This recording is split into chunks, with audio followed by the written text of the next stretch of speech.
Salut à tous. Ce soir, on se laisse doucement emporter, très loin, jusqu'aux ruelles pavées de la vieille Athènes.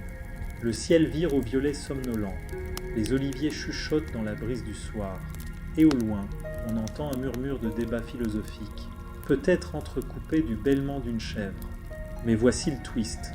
Vous venez tout juste de vous réveiller au beau milieu de tout ça, pieds nus sur de la pierre chaude, vêtu d'un chiton qui, soyons honnêtes, n'était certainement pas dans votre armoire hier soir. Et ce n'est pas le plus étrange. Vous baissez les yeux vers vos mains, enfin, vos mains, mais visiblement pas de ce siècle. Et vous remarquez qu'à chaque fois que vous allez saisir quelque chose, c'est avec la gauche. Pas par esprit de contradiction, ni pour affirmer quoi que ce soit, juste parce que vous avez toujours fait comme ça. Mais dans la Grèce antique, ça pourrait faire de vous un mauvais présage ambulant. Vous n'allez probablement pas survivre, pas à cause des épées ou des épidémies, mais parce qu'un geste de fourchette du mauvais côté pourrait être pris pour un sortilège. Avant de vous installer confortablement, prenez un moment pour liker la vidéo et vous abonner, mais seulement si ce que je fais ici vous plaît vraiment. Et dites-moi en commentaire, vous regardez depuis où et il est quelle heure chez vous? Allez tamiser les lumières, allumez un petit ventilateur pour l'ambiance et partons ensemble dans ce voyage temporel. Vous vous réveillez avec le soleil athénien qui vous chauffe le visage, l'odeur de figues écrasées et de gâteaux au miel flottant depuis une fenêtre entr'ouverte. Vous vous étirez, vous vous redressez et tout naturellement, vous saisissez la cruche d'eau à votre gauche. La cruche en terre cuite vacille. Un jeune serviteur vous regarde, surpris. Vous êtes « Coach ?» demande-t-il à peine audible. Vous haussez les épaules. Ben, oui. Ses yeux s'écarquillent et sans un mot, il détale. Vous pensez qu'il est juste timide. Mais non, en fait, c'était l'équivalent grec de faux appeler quelqu'un. Contre toute attente, la vie ici semble plutôt paisible. Des promenades sous les colonnades, des récitations poétiques rythmées et des olives en quantité absurde. Mais dès que vous utilisez votre main gauche, les choses commencent à dérailler. Les regards s'attardent. Une marchande de fruits vous rend la monnaie dans la main droite. Et quand vous changez automatiquement de main, elle fait le signe contre le mauvais œil. Un philosophe assis sur un banc de marbre vous voit écrire de la main gauche et s'éloigne légèrement, l'air méfiant. Les historiens débattent encore. Les Grecs craignaient-ils vraiment les gauchers? Ou les trouvaient-ils simplement profondément gênants? Mais leur langue en dit long. Le mot grec pour gauche est aristero, qui donnera plus tard aristocrate dans d'autres langues. Mais à l'époque, c'était surtout synonyme de suspicion. La droite, elle, c'était le bon côté. Dexio signifie habile, chanceux divin. La main gauche, maladroite, imprévisible, parfois même mortelle. Sur l'agora animée, entre vendeurs de laine teinte et amphore, vous saisissez un petit objet de la main gauche. Le marchand s'arrête net. Vous n'êtes pas. Mort d'étreint. Marmonne-t-il. Vous riez poliment. Non, juste gaucher. Il hoche la tête et ne vous laisse plus toucher à rien. Et voilà votre vraie initiation au monde dans lequel vous venez d'atterrir. Ce n'est pas seulement que les gens remarquent votre main gauche, c'est qu'ils n'arrivent pas à ne pas la remarquer. Chaque geste, couper du pain, dire bonjour, caresser un chat errant, devient une déclaration implicite. Vous rejoignez quelques érudits allongés sur des bancs de pierre, leurs parchemins bruissant comme des feuilles sèches. L'un d'eux écrit frénétiquement de la main droite, trempé dans une encre noire. Vous sortez votre propre stylet, posez une tablette de cire et commencez à écrire de gauche à droite, traînant la main sur la surface molle. Pose gênante, bizarre, murmure l'un d'eux. Le garçon écrit à l'envers. Vous tentez d'expliquer que c'est votre écriture normale, mais trop tard. Vu de leur angle, votre main efface ce que vous venez d'écrire au fur et à mesure, comme si vous cachiez quelque chose. Vous prépariez un complot, ou étiez possédé. Mais voilà un détail curieux. Malgré le tabou, certains Grecs étaient visiblement gauchers. On a retrouvé des statues et des fresques représentant des personnages tenant une arme de la main gauche, souvent des archers. Pour certains, c'était juste une touche artistique. Pour d'autres, une manière de représenter l'inversion divine ou l'ambiguïté morale. Et puis, Certains soldats antiques s'entraînaient des deux mains, surtout dans les formations hoplitiques. Pas par amour de la gaucherie, juste parce que parfois, faut bien poignarder à gauche, que ça plaise ou non. L'efficacité avant les superstitions, comme toujours. Mais ce jour-là, sur ces ruelles de marbre inégales, votre main gauche est un handicap social. Sur l'agora, là où la philosophie se mêle au commérage, quelqu'un vous tend une figue, puis la retire brusquement quand vous tendez la main gauche. Oh, pardon, j'avais pas vu. Quoi ? Ce soir-là, vous regagnez votre maison temporaire, un petit lit sous des poutres peintes. Allongé, vous vous demandez si la Grèce antique vous déteste vraiment, ou si vous êtes juste, très très visible. Vous essayez de vous brosser les dents, et encore une fois, votre main gauche vous trahit. Vous en avez sur le menton, et le petit serviteur qui vous observe depuis le coin retient un fou rire.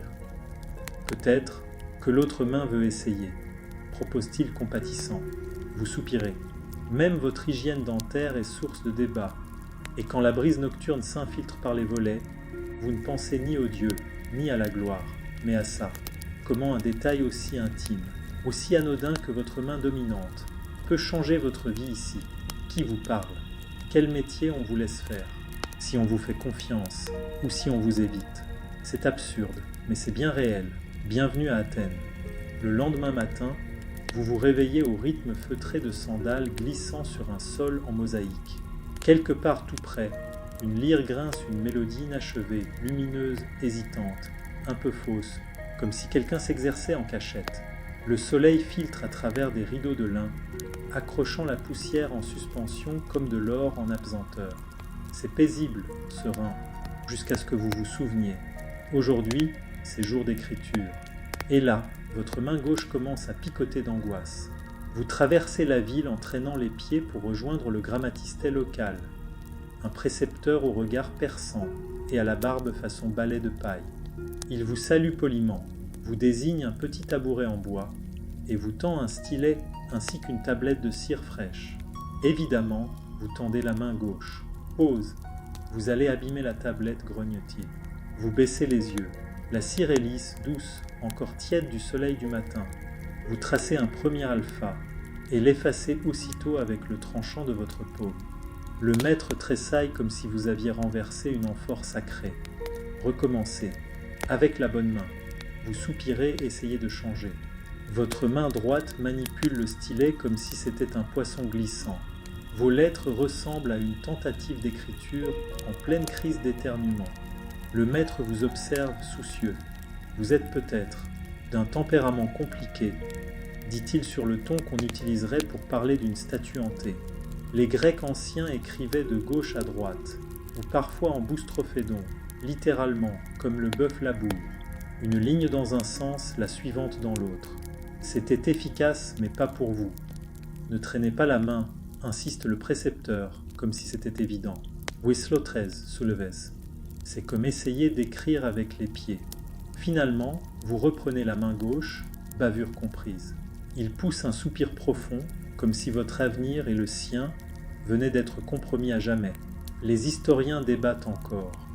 L'éducation grecque décourageait-elle explicitement l'écriture de la main gauche ?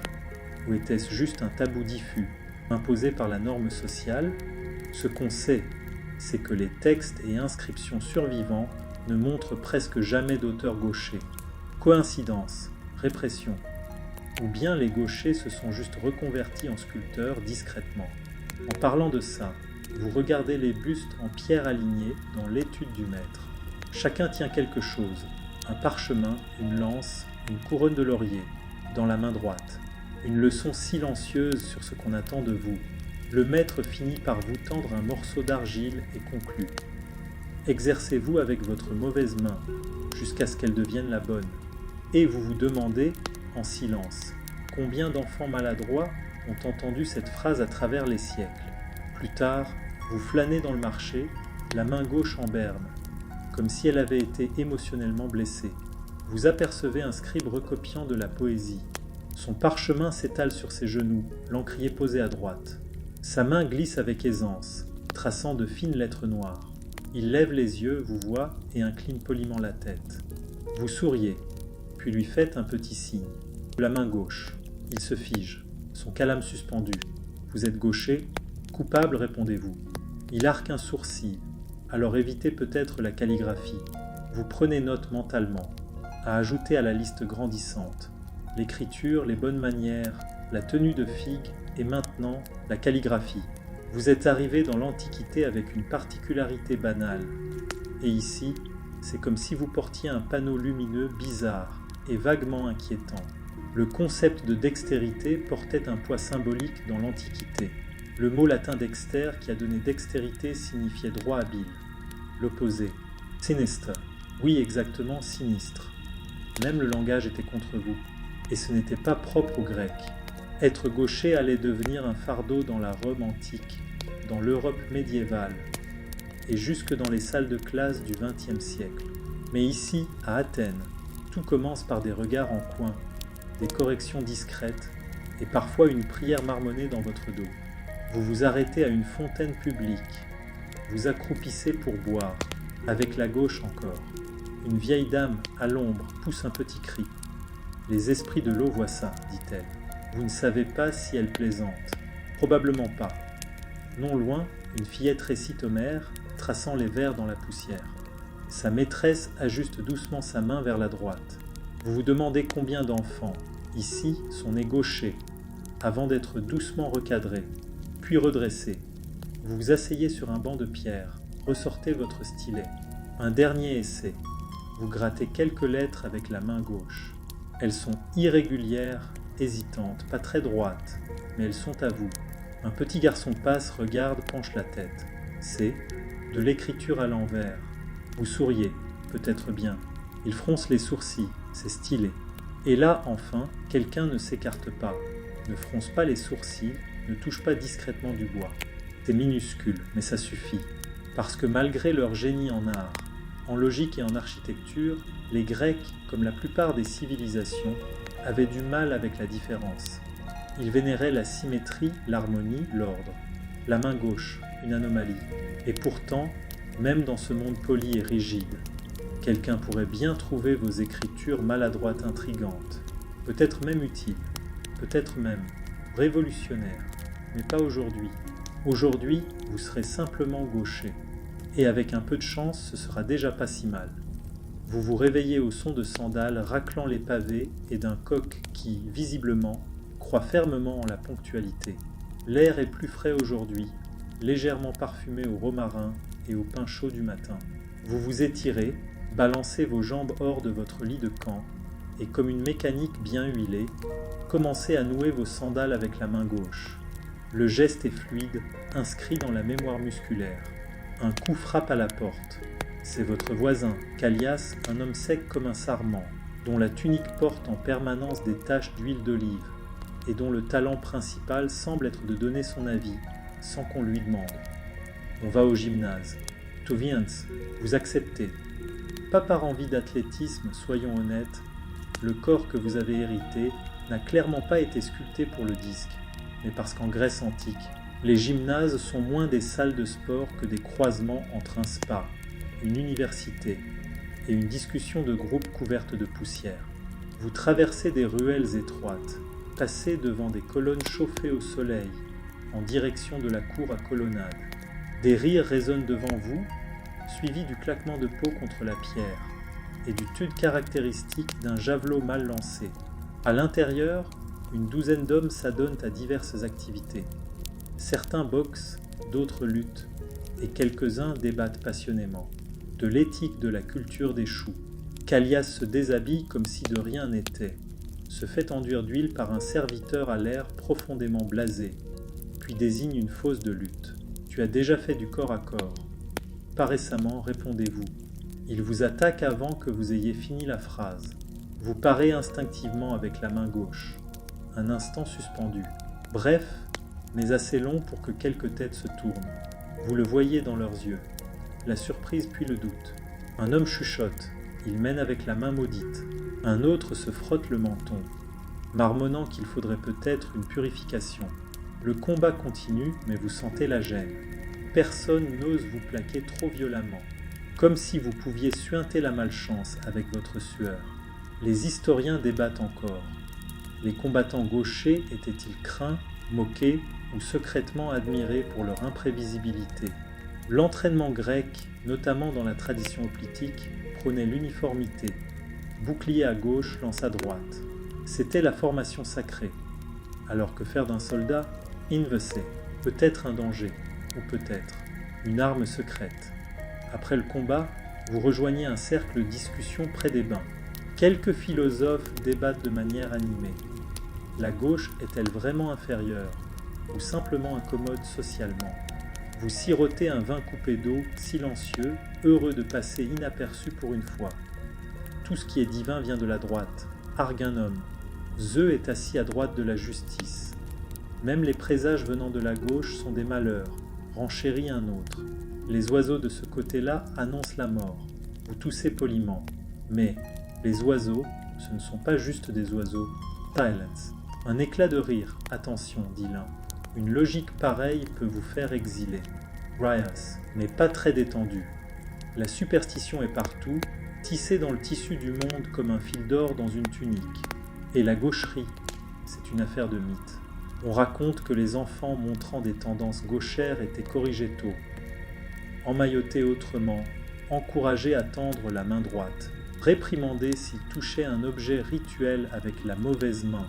Vous passez au balagnon, bain tiède, vapeur parfumée et suffisamment d'écho pour rendre chaque éclaboussure théâtrale. En vous frottant avec votre main gauche, l'homme à côté sursaute légèrement, puis se rendant compte qu'il est observé, esquisse un sourire crispé. Vous êtes gaucher, je vois, depuis toujours. Il hoche la tête, mon cousin aussi. Il devait porter un charme au poignet, pour conjurer ça a marché. Il a épousé une bergère et s'est mis à voir des fantômes, donc. Peut-être, vous riez, mais il n'a pas l'air de plaisanter. Plus tard, en vous séchant avec du lin et du soleil, vous entendez deux garçons débattre. Héraclès était-il ambidextre? Il a utilisé les deux mains pour terrasser le lion de Némée. Ça compte pas. Il l'a jeté avec la droite. Même les mythes sont droitiers. Vous vous arrêtez devant une fresque fanée. La peinture s'écaille autour d'Athéna, tenant une lance de la main droite et une chouette de la gauche. La gauche réservée à la sagesse, apparemment, mais uniquement quand elle est entre les mains d'une déesse. Il y a une dualité étrange dans ce monde. La droite pour l'action, la force, le pouvoir. La gauche pour le mystère, la féminité, les choses qu'on comprend mal. Dans l'Odyssée, les présages de droite sont favorables, ceux de gauche inquiétants. Les marins redoutaient les vents venus de ce côté-là. Les rituels se faisaient toujours main droite tendue. Et pourtant, alors que vous égouttez encore un peu, vous réalisez, ce n'est pas qu'on vous déteste, c'est qu'on ne sait pas quoi faire de vous. Vous n'entrez pas dans la formation, ni dans le moule, ni dans la pensée. Un homme passe, amphore en équilibre sur les épaules, bras tendus. Il jette un œil à votre main gauche encore humide et lâche. Tu pourrais être utile. Les Spartiates aimaient les combattants imprévisibles. Il disparaît avant que vous puissiez répondre. C'est peut-être ça le plus étrange. On vous remarque, mais sans jamais vraiment vous adresser la parole. Comme si votre main gauche était une présence muette qui déclenche des jugements en coulisses. Parfois du soupçon, parfois de la curiosité, rarement du confort. Vous rentrez chez vous sous un ciel ambré, tandis que les porteurs de torches commencent leur ronde nocturne. Un garçon court devant vous, pointe du doigt et crie. C'est lui, le scribe à l'envers. Vous souriez. Ce n'est pas censé être un compliment. Et pourtant, il y a là-dedans une certaine fierté. Car dans un monde obsédé par la symétrie et les conventions, vous avez laissé votre trace. Bavé, oui, décalé bien sûr, mais à vous. L'air nocturne d'Athènes sent l'orge grillée et la fumée de bois. Quelque part dans les collines, une flûte joue une gamme mélancolique. Vous êtes allongé sur un matelas bourré de paille, un bras dramatiquement posé sur le visage, à vous demander comment exactement être gaucher a fini par devenir votre identité à plein temps. Le sommeil flirte avec vos paupières, mais juste au moment où vous commencez à sombrer. Vous vous rappelez. Callias vous a invité à un petit symposium demain. Pas la version toge débat philosophique que vous imaginiez, mais plutôt une sorte de dîner de quartier, avec canapé incliné, mauvaise poésie, et plus de vin que de bon sens. Et rien, ne révèle plus vite votre gaucherie que les plats à partager. Vous arrivez à la maison en fin d'après-midi. L'hôte vous accueille chaleureusement et vous tend aussitôt une figue sur une brochette. « Bienvenue, dit-il. Ici, on ne pique la nourriture qu'avec la main droite. Vous hochez la tête et changez de main comme un dauphin bien dressé. À l'intérieur, le symposium bat déjà son plein. Des hommes sont affalés sur des coussins, leurs torses brillants d'huile d'olive et d'opinion. L'un déclame un poème lyrique sur son naufrage préféré. Un autre soutient que les oignons sont la nourriture des philosophes. Un esclave fait passer un plateau d'amandes au miel. Sans réfléchir, vous tendez la main gauche. Des halètements, une toux. Quelqu'un fait tomber une olive. L'autre rattrape le coup avec un rire un peu tendu. Pas de mal, dit-il. Mais en bonne compagnie, on sert et on mange avec la droite. La gauche, c'est distance, pour d'autres choses. Vous retirez votre main comme si elle avait frôlé un brasero. Le fait est que cette aversion pour la main gauche ne relève pas uniquement du mysticisme. Elle est aussi pratique. Dans l'Antiquité, l'hygiène n'était pas exactement une priorité. La main gauche était souvent réservée à, disons, des tâches d'hygiène moins glorieuses. Donc, tendre cette main impure vers de la nourriture partagée, c'était non seulement impoli, mais aussi un peu menaçant. Les historiens débattent encore. Cette division hygiénique était-elle strictement suivie en Grèce antique, ou simplement renforcée par une honte sociale bien orchestrée? Ce qu'on sait, c'est que l'association a perduré et a traversé les siècles dans d'autres cultures et coutumes. Vous vous installez maladroitement sur un coussin, bien décidé à ne plus tendre la main, sans y être expressément invité. La conversation dérive vers la politique. Alcibiade, Périclès, la politique étrangère, tout est lancé comme des dés dans un jeu de symposium. Et vous, naturellement, sirotez votre coupe, de la main gauche. Votre voisin vous observe. Tu fais ça par ironie. Vous vous figez. Je? Non, c'est juste ma façon de boire. Il fronce les sourcils puis sourit. Audacieux, obsessif. J'aime ça. Vous ne savez pas si vous venez d'être complimenté ou discrètement banni. La soirée continue. La musique joue, cordes pincées, tambour frappé. Quelqu'un tente un toast sur la modération et en renverse la moitié sur sa tunique. Un ami de Callias déclame une épopée de sa propre plume, inspirée d'un rêve impliquant Apollon, et une oie très en colère. Vous riez dans votre coupe. Mais voilà que débute le jeu du côte-à-beau. Un défi alcoolisé, faire tournoyer les restes de vin dans votre coupe, viser, et les lancer sur une cible. Généralement un petit disque posé sur un bâton. Plus difficile qu'il n'y paraît, surtout après plusieurs verres. Vous vous portez volontaire, pris d'un courage soudain, ou peut-être juste d'un petit sentiment d'exclusion. On vous tente une coupe. Tous les regards sont braqués sur vous. Main droite, murmure quelqu'un. Vous l'ignorez. Vous faites un geste du poignet. Le vin décrit un bel arc, pour s'écraser mollement au sol, bien loin de la cible. L'assemblée éclate de rire. Un homme crie. Les dieux du vin maudissent le gaucher. Vous vous inclinez avec un sourire en coin, savourant l'instant. C'est peut-être de la moquerie, mais c'est aussi du spectacle. On se souviendra de vous. Plus tard, quand les braises s'éteignent et que la conversation dérive vers les rêves et les présages, un convive plus âgé raconte l'histoire d'un garçon né sous une lune croissante, qui ne savait dessiner que des figures tournées vers la gauche. Il est devenu prophète, ajoute-t-il, ou fou, peut-être les deux. Vous vous allongez sur le coude, regardant vaciller les lampes à huile. Votre main gauche repose tranquillement sur votre genou, sans chercher quoi que ce soit. Elle est juste, là, et plus personne ne semble y prêter attention. Finalement, plus les gens boivent, moins ils se soucient de la main que vous utilisez. Peut-être est-ce une métaphore, ou peut-être juste du bon sens. La lumière du matin filtre à travers les volets comme une tente acariâtre. Votre bouche a un goût d'argile et de peau de raisin. Vous clignez des yeux, essayant de vous rappeler si vous vous êtes endormi sur un coussin ou sur un rouleau philosophique. Dans les deux cas, vous avez mal au mauvais endroit et vous êtes vaguement poisseux. Vous vous traînez dans la cour. La fontaine goûte plus qu'elle ne coule, et une colombe somnolente roucoule sur le toit en tuiles. Quelqu'un, pas loin, crie encore à propos d'olives. Aujourd'hui, vous avez rendez-vous avec votre oncle. C'est un artisan, un très bon, connu pour ses peintures de vases complexes. et pour une main si stable qu'elle en rend les autres nerveux. Il est aussi, ce qui est moins pratique, profondément superstitieux. Vous arrivez à son atelier et frappez, de la main gauche. La porte grince, il pousse un soupir. « Tu pourrais éviter ?» dit-il. « Ça dérange les jarres. » Vous entrez en retenant votre respiration. L'air est saturé de pigments, de minéraux broyés, d'argile séchée et d'une énergie sévère. Les étagères débordent de vases, d'urnes de kylix, tout recouvert de scènes peintes représentant des dieux, des guerriers et des chèvres faisant des choses que les chèvres ne devraient probablement pas faire. Aujourd'hui, il travaille sur une grande amphore, une scène dionysiaque, des satyres dansant avec un enthousiasme douteux. Sa main droite glisse sur la courbe du vase, le pinceau aussi précis qu'un ciseau de tailleur de pierre.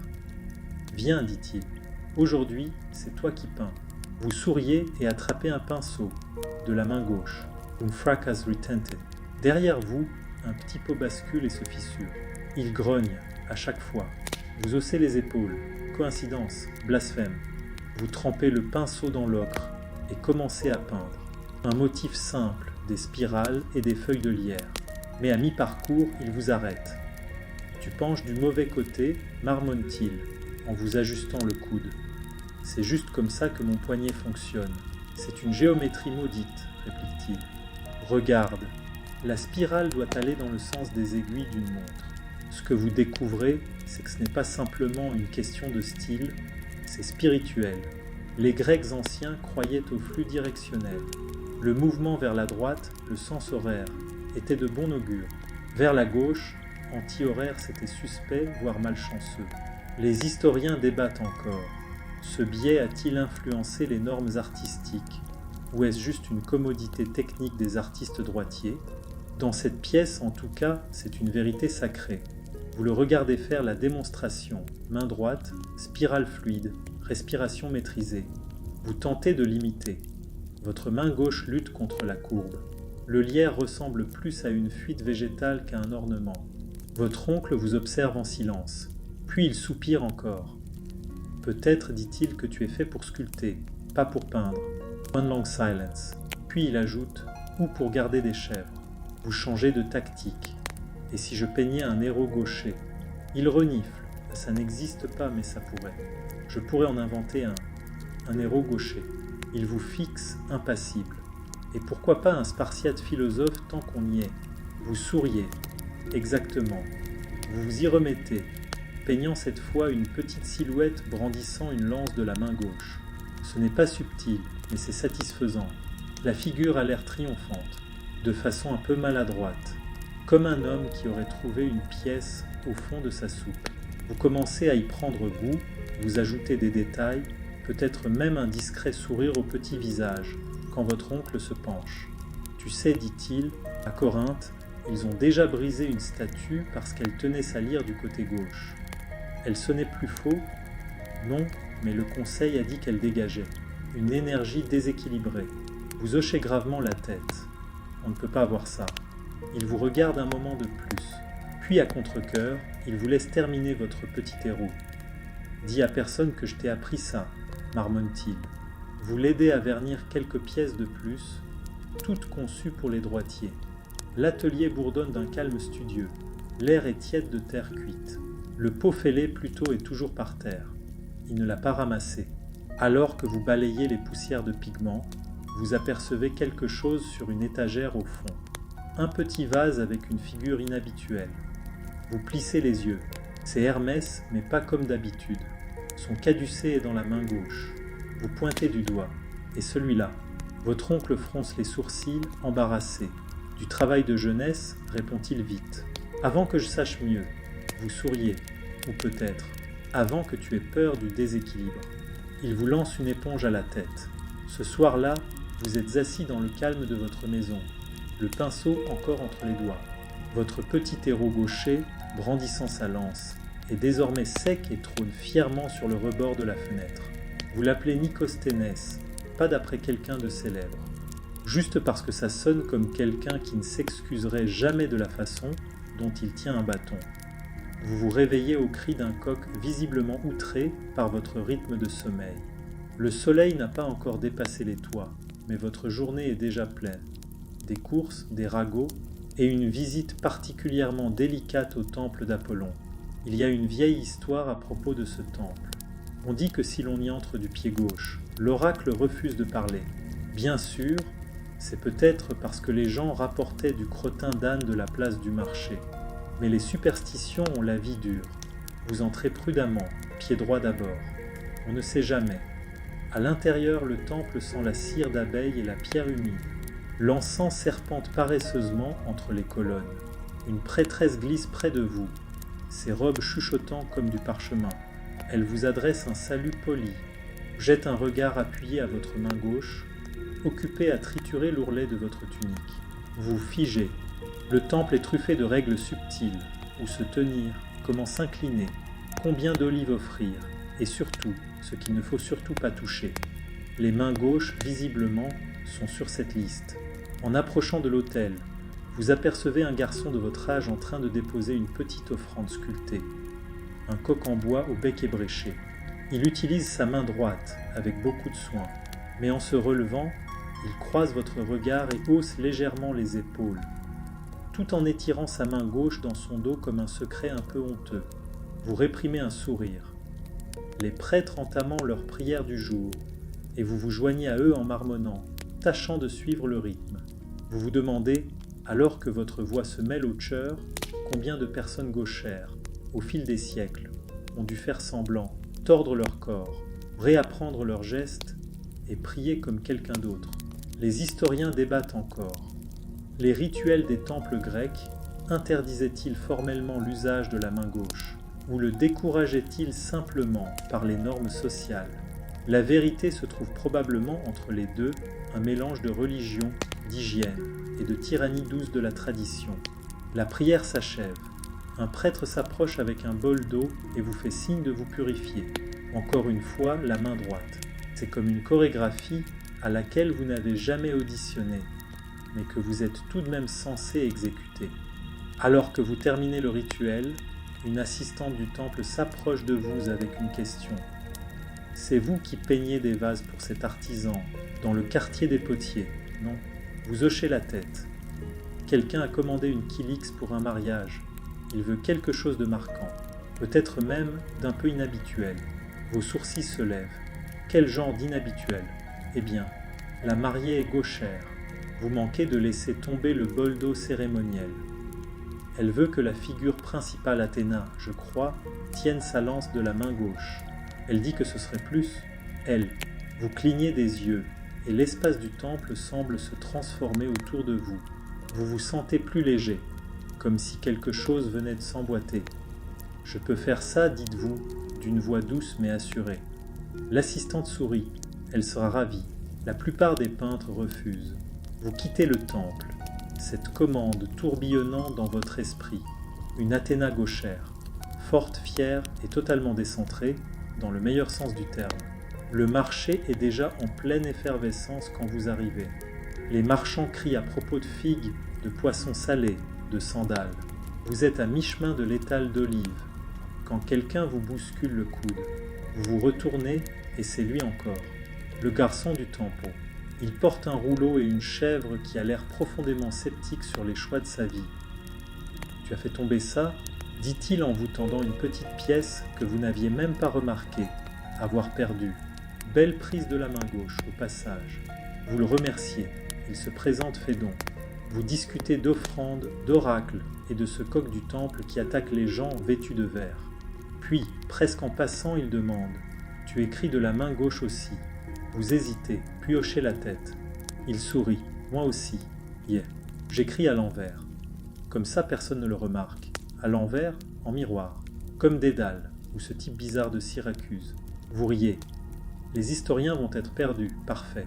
Vous marchez ensemble vers la Stoa, échangeant des anecdotes. Il vous parle d'un soldat spartiate qui se serait entraîné des deux mains, ambidextre, terrifiant, et un peu louche du regard. Vous lui racontez le vase de votre oncle avec Hermès gaucher. « J'aimerais le voir, dit-il. »« Je te le montrerai, répondez-vous. » Plus tard, vous êtes assis à l'ombre des longues colonnades de la Stoa, observant la foule. Vous comptez les gens qui utilisent leur main droite pour saluer, marchander, montrer du doigt. Presque tous.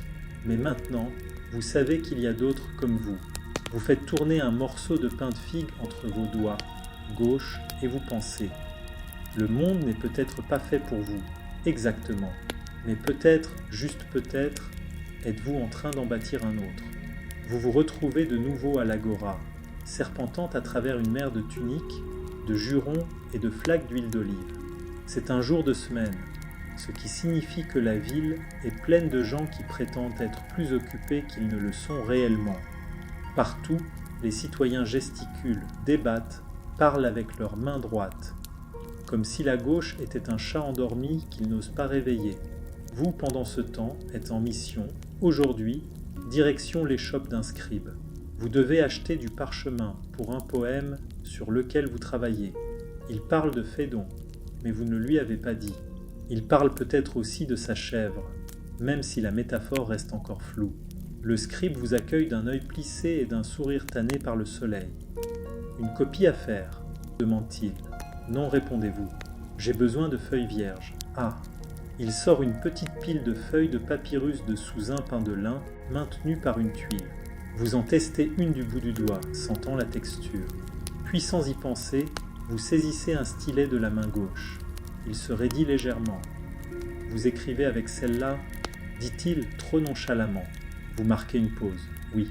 Il hoche lentement la tête, comme si vous veniez de lui dire que vous aviez essayé de marchander avec un nuage d'orage. C'est curieux, dit-il. Le fils du cousin de ma femme faisait ça. Il s'est fait expulser d'un banquet. Paraît que son écriture donnait mal à la tête aux gens. Vous souriez poliment. Au moins, il a marqué les esprits. Il renifle et emballe vos feuilles dans un carré de cuir. Essayez de rester lisible. De retour chez vous, vous vous installez à votre table de travail. Le soleil dessine des taches de lumière sur le sol à travers la fenêtre ouverte. Et une brise discrète fait volter un coin du parchemin. Vous trempez le stylet et commencez à écrire. L'encre bave. Vous grimacez. Écrire de la main gauche dans la Grèce antique n'était pas seulement mal vu, c'était physiquement contraignant. L'écriture grecque allant de droite à gauche. Votre main passait systématiquement sur l'encre fraîche. Vous vous arrêtez pour essuyer vos doigts sur un chiffon, déjà en train de réfléchir à une meilleure inclinaison pour votre papyrus. Les historiens débattent encore. Y avait-il un réel biais formel contre les scribes gauchers, ou la simple pratique les avait-elle écartés du métier? Dans tous les cas, ce n'était pas une partie de plaisir.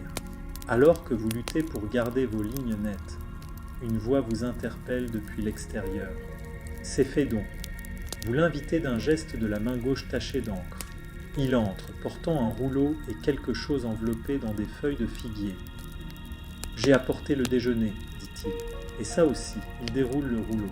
Ce sont des croquis étranges, des formes géométriques, des expérimentations de symétrie, et une figure tenant une épée, dans la main gauche.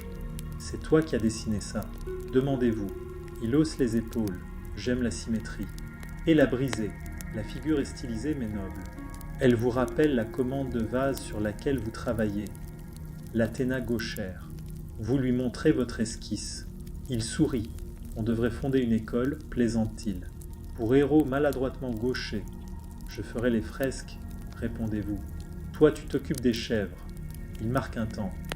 C'est pas une chèvre comique, tu sais. Je sais. Elle a juste une tête naturellement jugeante. Vous passez l'après-midi à écrire et dessiner côte à côte. Il y a quelque chose d'étrangement réconfortant dans la manière dont vos coups de gauche ne cessent de se heurter. Le papyrus se laisse mieux dompter quand vous l'inclinez de travers, et votre écriture prend de l'assurance.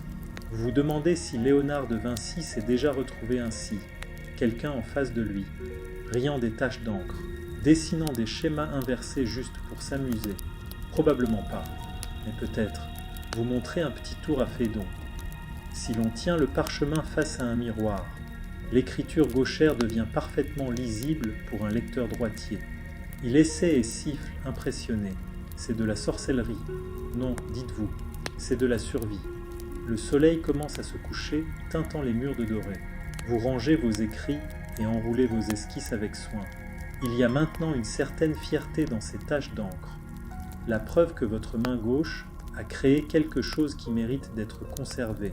Plus tard dans la nuit, Allongé dans l'obscurité, vous pensez à toutes ces histoires qui n'ont jamais vu le jour, jamais été couchées sur papyrus, simplement parce que quelqu'un a tendu la mauvaise main et s'est fait réprimander, faire taire ou a abandonné. Vous vous promettez de ne pas abandonner et vous vous notez mentalement d'acheter plus de chiffons pour les taches d'encre. Vous rêvez de colonnes, hautes de marbre résonnantes et de statues gauchères qui vous font un clin d'œil en passant. Au réveil, le rêve vous laisse une étrange démangeaison de butte, et aussi une couverture enroulée autour de votre jambe, comme si vous aviez lutté contre un centaure dans votre sommeil. Encore, c'est jour de marché à nouveau, et vous avez rendez-vous avec votre oncle au quartier des Potiers.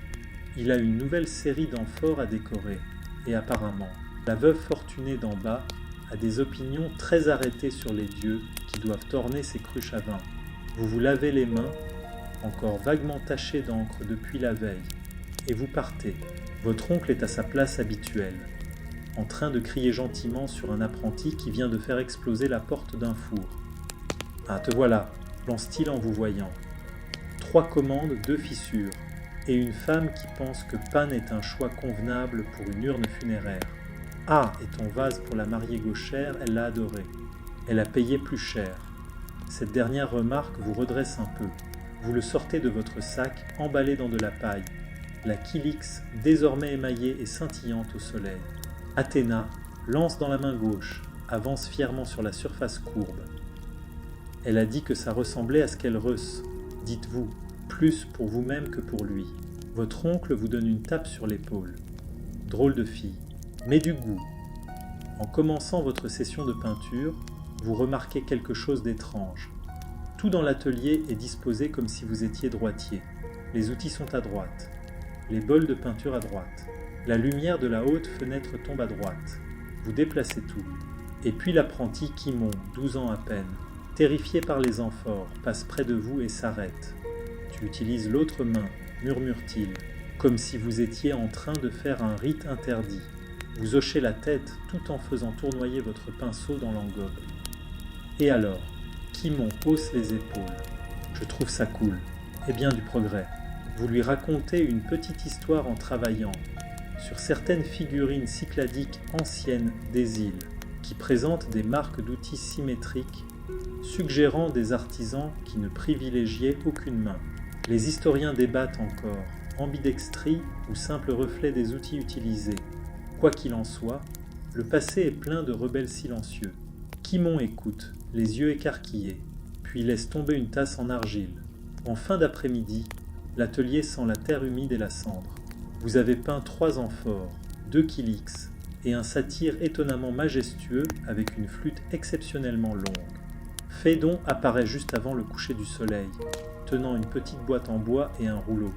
« J'ai trouvé quelque chose », dit-il en posant le rouleau. « Des vieux registres militaires. Washiets. » Vous levez un sourcil. Et une seule mention, une seule, d'un hoplite qui s'entraînait avec son bouclier du mauvais côté. Il l'appelait le garçon miroir. Il a gagné 5 combats d'affilée au gymnase. Vous vous penchez tous les deux sur le rouleau. L'encre est pâlie, mais le nom est là. Pas célèbre, pas mentionné ailleurs, mais réel.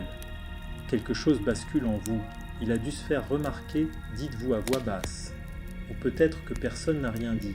Peut-être qu'il gagnait si souvent qu'il s'en fichait. Vous pensez à toutes ces statues, ces fresques, ces poteries, si rarement les mains gauches tiennent le pouvoir, commandent, ou même brandissent une torche. Il est peut-être temps qu'on les oblige à le remarquer. Ce soir-là, vous terminez un nouveau vase. Une scène de bataille, centaures et guerriers en plein affrontement. Mais cette fois, la figure centrale brandit son épée de la main gauche. Fièrement, délibérément, dignement. Et dans un coin, presque caché dans le motif de lierre, vous gravez 2 minuscules lettres, vos initiales à l'envers. Un clin d'œil discret en écriture miroir. Juste avant de dormir, vous tendez la main gauche à la lumière de la bougie et murmurez « Demain, je peins Apollon à l'envers ». La lumière du matin glisse doucement à travers les volets, tandis que vous commencez votre journée avec le parfum familier du pain chaud, venu de la boulangerie dessous. Vous vous asseyez à votre modeste table, la Kylix avec Athéna gauchère captant encore les rayons du soleil. sa surface brillante scintillant comme un secret. Le plan du jour. Visitez la bibliothèque d'Alexandrie, ou du moins, imaginez que vous le pourriez, alors que les récits des voyageurs flottent dans l'air du marché. Les histoires tournent autour des vastes rouleaux, des innombrables papyrus, et du savoir chuchoté entre les grandes salles. Vous imaginez des rangées de scribes, certains droitiers, d'autres maladroitement adaptés à des outils faits pour d'autres mains, traçant des écritures sur des surfaces fragiles. Vous pensez à la façon dont les Grecs voyaient l'écriture non seulement comme un moyen de communication, mais comme un art, une danse entre la main, l'encre et la pensée. Vous enroulez vos doigts autour d'une feuille fraîche de papyrus, en testant la texture. Le premier mot que vous écrivez est maladroit, puis devient plus sûr. Vous vous demandez combien de scribes gauchers ont lutté de la même façon, combattant les bavures, les angles gênants et la méfiance. Puis vos pensées dérivent vers le mythe, Héphaïsto, dieu du métier qui boitait et était souvent considéré comme imparfait par les autres. Aurait-il pu être gaucher ? Vous l'imaginez forgeant des éclairs de la main gauche, une ironie douce. Un marchand passe, vendant des figues enveloppées dans des herbes parfumées. Vous achetez un petit paquet et croquez dans une figue, savourant la douceur et la façon dont le jus coule paresseusement sur votre menton. Vous souriez, les figues sont un aliment de base depuis les Minoens, et tout comme la gaucherie, elles font silencieusement partie de la vie quotidienne. En vous promenant dans les rues, vous surprenez des débats à l'agora sur la citoyenneté, la vertu et la nature de l'âme. Un orateur fait une remarque en passant sur certaines personnes, nées avec la main gauche des dieux, une phrase qui provoque un éclat de rire et des roulements d'yeux. Vous pensez, peut-être que ce n'est pas si loin de la vérité. Les historiens débattent encore pour savoir si la société grecque antique voyait vraiment la gaucherie avec suspicion, révérence, ou un mélange des deux, un patchwork de superstition, d'utilité et d'admiration occasionnelle. Vous décidez de vous reposer sous un olivier, les feuilles murmurant au-dessus de vous comme de vieux amis. Alors que la brise rafraîchit votre peau, vous fermez les yeux et imaginez les voix de ces anciens scribes, peintres et guerriers, gauchers, droitiers, et quelque part entre les deux, chacun laissant une trace subtile sur le parchemin de l'histoire. Une douce somnolence vous gagne, et les bruits du marché s'estompent en un léger murmure. Demain, pensez-vous, vous tenterez enfin d'écrire une lettre en écriture miroir. Vous vous réveillez au doux murmure de la ville qui s'éveille. Le claquement des sandales sur la pierre, les bavardages des marchands installant leurs étals, et le lointain martèlement de la forge frappant le travail du jour. Aujourd'hui, votre chemin vous mène vers le gymnase, cet endroit où le corps et l'esprit s'entraînent à parts égales, et où la gaucherie, comme tant d'autres choses, marche sur une ligne fine entre curiosité et prudence. Vous observez les athlètes s'étirer et s'affronter, le soleil projetant de longues ombres, qui vacillent comme des esprits anciens. Vous remarquez un garçon en particulier, ses mouvements sont maladroits au premier regard, mais il y a une fluidité dans ses attaques gauchères qui attire votre attention. Vous apprenez qu'il s'appelle Kleitos, un jeune lutteur prometteur qui préfère sa main gauche pour le combat rapproché, mais qui a entraîné sa droite pour égaler. Son entraîneur grogne à ce sujet, marmonnant que la main gauche apporte des ennuis. Mais Kleitos sourit simplement, conscient de son avantage.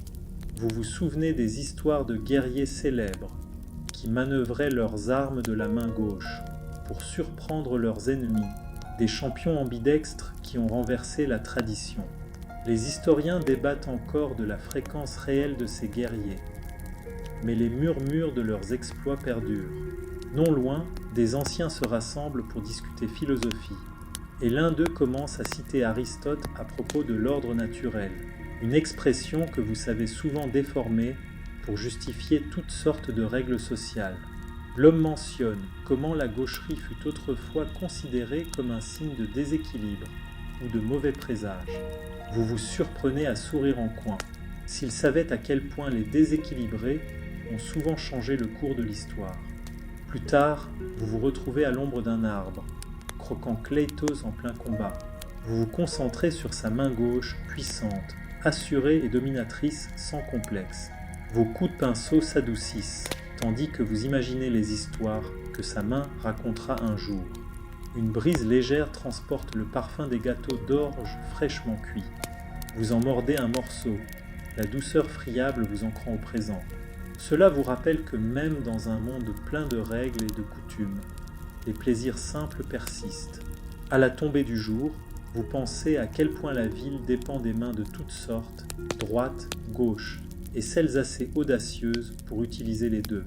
Vous souriez doucement, sachant que les histoires que vous contribuez à raconter, un coup de pinceau et un mot à la fois, flotteront un jour dans les recoins silencieux de l'histoire, attendant quelqu'un comme vous pour les découvrir. L'odeur des aiguilles de pain brûlé flotte doucement tandis que vous déambulez dans la cour silencieuse d'un temple. Le soleil couchant projetant de longues ombres paisibles sur d'antiques autels de pierre.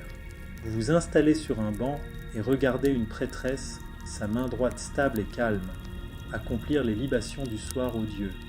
Vous remarquez que sa main gauche bouge peu, presque avec prudence, comme si elle détenait des secrets qui ne devaient pas être dévoilés au public. Cela vous frappe, sachant que les rituels ici insistent sur la symétrie et l'équilibre. Vous vous souvenez avoir entendu que certains rites exigent strictement l'usage de la main droite, surtout pour les offrandes et gestes sacrés. Utiliser la gauche pourrait être perçu comme un manque de respect ou une source de confusion pour le divin. Pourtant, de manière intrigante, certains mythes évoquent des dieux ou héros gauchers, maniant un pouvoir qui déconcertait mortels et immortels. Les historiens débattent encore pour savoir si ces récits sont des métaphores pour des marginaux sociaux ou le reflet de pratiques anciennes. Vous vous surprenez à vous demander si la main gauche, souvent mise de côté, n'était pas considérée comme un canal pour des forces inhabituelles, peut-être même sacrées. Une brise légère fait bruisser les branches d'olivier proches, tandis que vous sortez un petit carnet et notez un vers. Main gauche qui murmure à l'invisible, porteuse d'ombre et de lumière. Non loin, un groupe d'enfants joue aux astragales, les lançant doucement en riant. Leur lancer gaucher suscite à la fois taquinerie et admiration pour leur imprévisibilité. Vous souriez. Même dans le jeu, la main gauche porte mystère et charme. Alors que la nuit tombe, vous observez les lampes vacillantes du temple. La prêtresse achève ses rites, croisant ses mains, droite sur gauche, avant d'incliner la tête en prière silencieuse. Vous pensez à tous ces moments silencieux que les gauchers ont dû traverser, oscillant entre respect et malentendu. Vous rangez votre carnet, sentant une paix s'installer. Demain, vous décidez, vous explorerez les héros gauchers dans la poésie épique, ceux qui ont peut-être simplement glissé entre les fissures de la légende. Le soleil se lève doucement sur les collines, projetant une lueur chaude sur les chemins poussiéreux alors que vous vous dirigez vers le quartier du théâtre. L'air vibre du murmure lointain des répétitions, des rires éloignés et du bruissement occasionnel des toges. Vous glissez dans les rangées arrière d'un petit amphithéâtre juste à temps pour assister à la répétition d'une nouvelle pièce, une histoire d'un dieu farceur qui préfère utiliser sa main gauche pour ses tours et ses échappées habiles. Les acteurs bougent avec une grâce lente et mesurée, leur voix douce mais claire dans l'air du matin. Vous remarquez que la main gauche du personnage principal fait des gestes exubérants, attirant plus l'attention que la droite. Cela vous rappelle combien les gestes étaient essentiels dans le théâtre grec, non seulement pour exprimer des émotions, mais aussi pour signaler le statut, les intentions et les traits de caractère.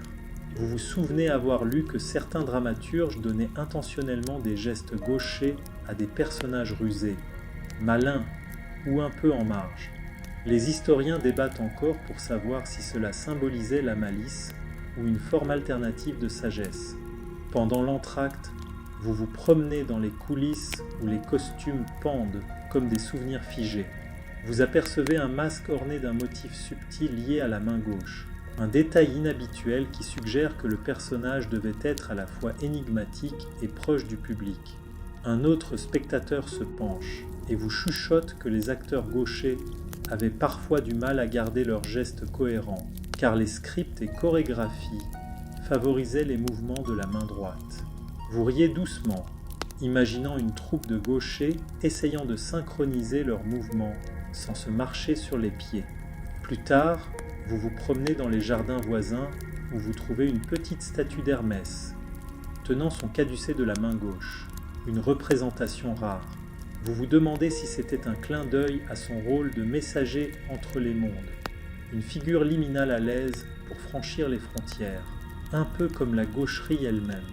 Alors que la journée s'estompe, vous vous installez sous un laurier et esquissez la statue, votre crayon glissant aisément sur la page. Vous ressentez un lien grandissant avec ces symboles et histoires subtiles, un rappel que même les mains les plus discrètes laissent des traces qui méritent d'être suivies. La brise matinale porte le parfum du thym sauvage et de la pierre chaude tandis que vous déambulez dans les ruelles étroites d'une agora animée. Les bavardages des marchands, philosophes et artisans se fondent en un doux bourdonnement. Une bande son apaisante pour votre exploration au rythme lent. Aujourd'hui, vos pensées dérivent vers les métiers anciens et la façon dont les artisans gauchers s'adaptaient à des outils conçus pour les droitiers. Vous vous arrêtez devant l'étal d'un menuisier, observant des mains habiles façonner une lyre délicate. La main droite de l'artisan bouge avec assurance, mais vous remarquez un ajustement subtil, une légère torsion de la prise qui suggère une influence gauchère, ou du moins une accommodation. Vous vous souvenez que beaucoup d'outils et d'instruments anciens étaient fabriqués pour les droitiers, obligeant les gauchers à inventer des astuces ingénieuses. Les historiens débattent encore de l'impact que cela a pu avoir sur le développement des traditions artisanales. Mais l'ingéniosité requise est indéniable. Une roue de potier tourne paresseusement non loin, et vous observez les mains du potier, une qui guide, l'autre qui stabilise, tandis qu'un vase prend forme.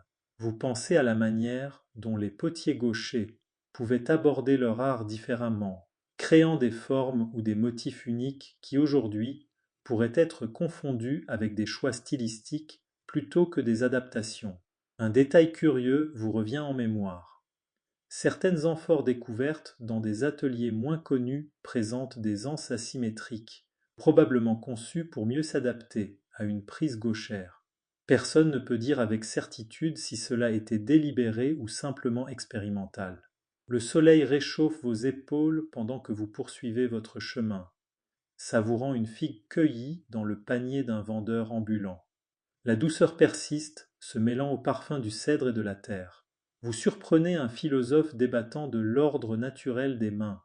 Sa voix basse est légèrement moqueuse, tandis qu'il remet en question la valeur accordée à la droiterie. Vous souriez pour vous-même. Si seulement il savait à quel point la gaucherie a discrètement façonné la culture et la créativité. Plus tard, vous trouvez un coin tranquille et esquissez la silhouette d'une lyre, imaginant les doigts doux et gauchers, qui pourraient faire naître la musique de ces cordes. Alors que le crépuscule s'installe, vous rangez vos notes et laissez le doux bourdonnement de l'agora s'évanouir dans le calme du soir. Demain, vous plongerez dans les mythes anciens qui suggèrent la magie et le pouvoir mystérieux des gauchers. Le doux bruissement des feuilles d'olivier vous accompagne alors que vous entrez dans l'ombre fraîche d'un bosquet ancien, un lieu où les histoires semblent s'attarder comme le parfum des pins.